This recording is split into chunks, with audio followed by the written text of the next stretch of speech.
Hello everyone, my name is Tan Hong. This is my first ever YouTube video, and I'm doing it for Andrew Yang. It's the first time I'm actually really into politics as well. I've rarely ever voted once or twice, and I really didn't care. It's not that I didn't care who won, but I didn't really think that it had a huge impact on me or the society. And if you hear the other candidates on the debate stages and you follow their policies, I don't think that they're going to make a huge difference as well, because a lot of times they're just talking about symptoms and where we're at, and they're looking backwards, right? They're not really looking forwards. And with Andrew Yang's campaign, he says it's not left, it's right, it's forward. He's true, because if you listen to him deeper, what he does is he really changed the way you think, and that's what, in society we don't do enough asking why are we trying to why are we trying to work, why are we trying to achieve goals, right?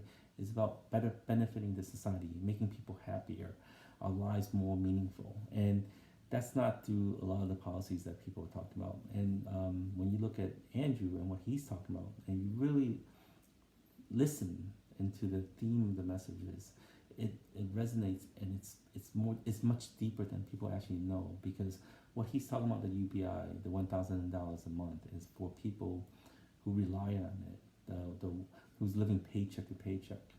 They're gonna be benefiting the most, because what happens when you give people that safety net, it it basically de-stresses them, right? And when you're less stressful in life, at work, and so forth, your family life changes.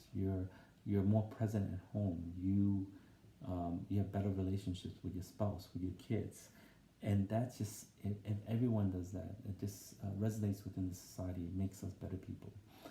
And that's just one of the policies. And when you think about his policies regarding climate change and leveraging newer technologies, nuclear technologies, things that are more forward thinking versus the other candidates, it's because he's actually saying that he's not saying that he knows everything and that he has all the solutions. What he's saying is that he's open to hearing the best thoughts and brightest minds come and bring those solutions to the table. And with other candidates, they're not as up to technology. They don't understand AI. They don't understand machine learning. I'm in technology, so I know what he's saying is true. I've seen it where call centers and the technologies will change the way we interact, and it's moving at a much faster pace than people know. Within 5 to 10 years, besides autonomous driving, the call centers, the programming, the data components, it's going to change, and we're going to lose like 10 to 20% of the jobs easily, right? So without that safety net, people can get lost, and there can be greater depression, greater change. So that's why I'm voting for Andrew Yang, and he's not someone who is like telling you a very like dystopian reality. He's telling you the truth, and he has solutions that we need to implement to better our society, and that's why I'm voting for Andrew Yang.